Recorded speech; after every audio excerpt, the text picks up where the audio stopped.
నా మీద ఉన్నటువంటి కేసులు ఏదైతే పెండింగ్ కేసులు ఉన్నాయో సిబిఐ కోర్టులో అప్పీల్ పెండింగ్ ఉండింది. అప్పీలు ఏదైతే కింది కోర్టు కన్విక్షన్ ఇచ్చున్నాయో ఒక 2 కేసులు వాటిని స్టే చేస్తున్నారు.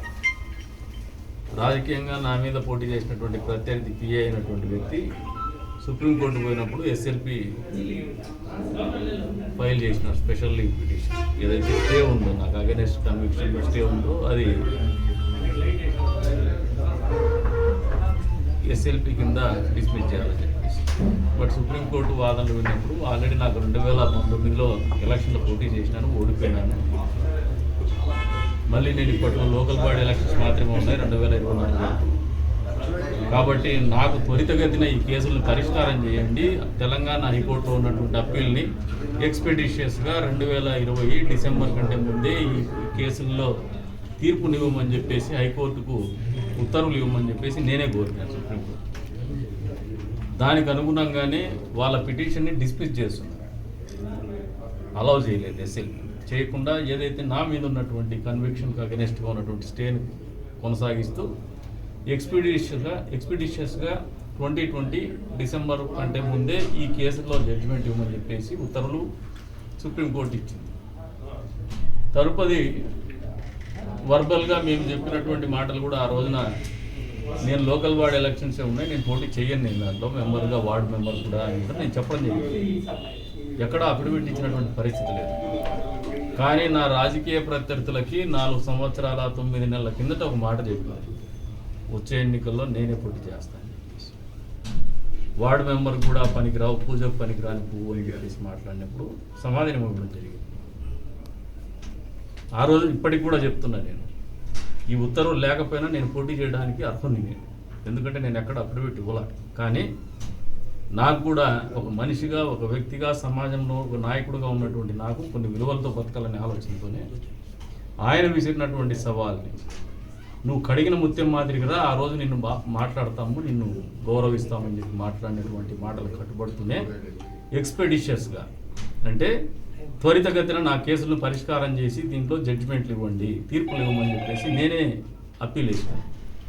అందులో భాగంగానే ఈ అప్పీల్లో నిర్దోషిగా పేర్కొంటూ నేను వేసినటువంటి అప్పీల్లో నన్ను నిర్దోషిగా పేర్కొంటూనే ఈరోజు నా హైకోర్టు ఆ కేసులు కొట్టేసినటువంటి పరిస్థితి, మేము వేసినటువంటి అప్పీల్ని అలౌ చేసినటువంటి పరిస్థితి.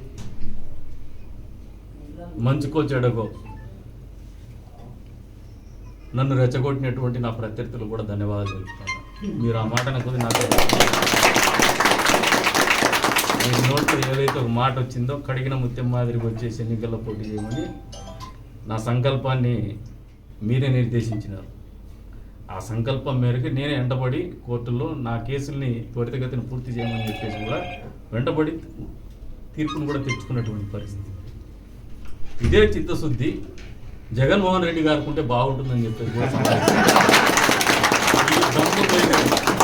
నిజంగా జగన్మోహన్ రెడ్డికి ఈ దమ్ము ధైర్యం ఉండి ఆయన మీద ఉన్నటువంటి కేసుల్ని త్వరితగతిన నాకు ఇంత టైం లోపల, ఈ ఎలక్షన్ లోపల నాకు తీర్పుల్ని ఇవ్వండి అని చెప్పేసి హైకోర్టును కానీ సుప్రీంకోర్టును కానీ అడిగే దమ్ము ధైర్యము జగన్మోహన్ రెడ్డికి ఉంటే నిజంగా ఆయన కందికొండ ప్రసాద్ స్థాయికి కూడా పనికొస్తాడని చెప్పేసి కూడా ఈ సందర్భంగా తెలియజేస్తాను. ఆయన స్థాయికి నేను కాదు, నా స్థాయికి ఆయన పనికొస్తాడని. అంటే ఈ మాటలు ఎందుకు చెప్తున్నానంటే పదే పదే నన్ను నేరస్తులని, దొంగ అన్నారు, ఇన్ని మాటలు అంటూ కూడా పడుతూ కూడా నా సంకల్పాన్ని ఎప్పుడు పోగొట్టుకోలే. మేమేదో నిజాయితీగా బతకల్లా, ప్రజల్లోకి, సభ్య సమాజంలోకి వచ్చిన తర్వాత, రాజకీయాల్లోకి వచ్చిన తర్వాత మేము ప్రవర్తించిన తీరు కానీ, మేము ప్రవర్తించాలన్న ఆలోచన విధానం కానీ, వాళ్ళతో మసలుకున్నటువంటి విధానం కానీ, ఈ సమాజం పట్ల ఉన్నటువంటి బాధ్యతను కానీ మేము ఎప్పుడు విస్మరించాల. చాలా గౌరవప్రదమైనటువంటి వృత్తిలో ఉన్నామని చెప్పేసి ఒళ్ళు దగ్గర పెట్టుకొని బతికినాం. ఈ కేసులు ఏవైతే ఉన్నాయో, ఈ 2 కేసులు కూడా మేము రాజకీయాల్లోకి రాకుండా ఉన్నటువంటి కేసులు. ఎప్పుడు కూడా రాజకీయాల్లోకి వచ్చినాక మా మీద ఎటువంటి అవినీతి కేసులు రాలా. జగన్మోహన్ రెడ్డి ఆయన ముఖ్యమంత్రి అయినాక జగన్మోహన్ రెడ్డి కేసులు వచ్చినాయి. జగన్మోహన్ రెడ్డి అదే ఆలోచన చేసుకోమని చెప్తాను. ఎవరైతే ప్రత్యర్థులు సవాళ్ళు విసిరినారో వైఎస్ఆర్సీపీ పార్టీ వాళ్ళందరికీ కూడా చెప్తాను, ఐ థ్యాంక్ యూ ఆల్. ఎందుకంటే మీరు అనకపోతే నాకు ఇంత పట్టుదల వచ్చేది కాదేమో. అంతేకాకుండా మీరు కూడా నాకు విసిరినటువంటి సవాల్ మీ నాయకుడికి విసిరితే చాలా ఈ సమాజానికి మంచి జరుగుతుందని చెప్పేసి చెప్తా ఉంటాడో, ఎగిరిపోతాడో తెలిసిపోతుంది.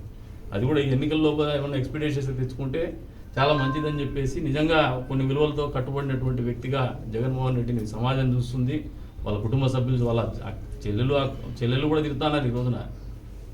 మర్డర్ కేసుల్లో కూడా వాళ్ళే ఉన్నారని చెప్పేసి వీటన్నిటికీ నిజంగా ఆయన ఎంక్వైరీ వేసుకొని గతంలో ఉన్నటువంటి కేసుల మీద కూడా ఒక ఎక్స్పెడిషియస్ పిటిషన్ ఆయనే వేసుకొని సుప్రీంకోర్టులో నాకు తొందరగా జడ్జిమెంట్ ఇచ్చేయండి, 50 రోజుల్లో ఎలక్షన్స్ ఉన్నాయి, నెల లోపల నోటిఫికేషన్ వస్తుంది, ఈ నోటిఫికేషన్ లోపల నా మీద ఒక స్పెషల్ కోర్టు పెట్టేసి దాని మీద ట్రయల్ రన్ చేసి ట్రయల్ నిర్వహించి తీర్పునివ్వమని చెప్పేసి కొడితే నిజంగా అభినందిస్తాం వైఎస్ఆర్సీపీ పార్టీని అని చెప్పేసి కూడా సందర్భంగా తెలియజేసుకుంటాను. గడిచిన 4 సంవత్సరాల 9 నెలల కాలంలో పదే పదే మమ్మల్ని మాట్లాడినప్పటికీ కూడా అనేక రకాలైనటువంటి ఛాలెంజెస్ ఇస్తున్నప్పటికీ కూడా మాతో పాటు మమ్మల్ని నమ్మి నడిచినటువంటి ప్రతి ఒక్కరికి కూడా మనస్ఫూర్తిగా ధన్యవాదాలు తెలుపుతాను. అంతేకాదు డిమారలైజ్ కాకుండా ఎప్పటికప్పుడు మాతో పాటు ఒక మోరల్ బూస్టప్ ఇస్తూ మాకు ఉపయోగపడినటువంటి అజ్ఞాత వ్యక్తులకు కూడా మనస్ఫూర్తిగా ధన్యవాదాలు తెలుపుతున్నాము.